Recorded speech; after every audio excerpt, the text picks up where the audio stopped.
The passive belt has a power drain of 14 power per second. Essentially, you'll always have it available to use. Even when your power runs out, it'll recharge fast enough for it to kick in before you land. The Emperor's Wings has the same as the passive, 14 power per second. This is what keeps it useful even as you progress into the full Suspenser.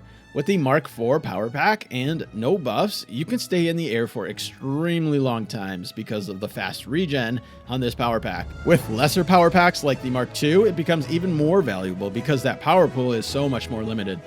The Leap Suspenser has a power drain of 27 power per second. This is the main drawback compared to the Emperor's Wings. While you get fall damage protection, the power drain is noticeably more.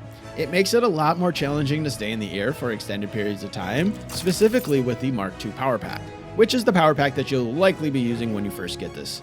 It becomes less of an issue as you get into the Mark IV, but its larger power drain at this stage will have you wanting to switch to the full Suspenser belt anyways. Unlike the Emperor's Wings, which has such low power drain, there can be specific use cases later on with that one. But with this, the Leap Suspenser, it becomes irrelevant as soon as you have the full Suspenser belt. The Planar belt has a power drain of 27 power per second. So just to give you some specific numbers, that means with no buffs and a Mark II power pack, you can hover for about 7 seconds. With the responsive planar belt, this has the same power pool as the regular planar, so the exact same time frames would apply.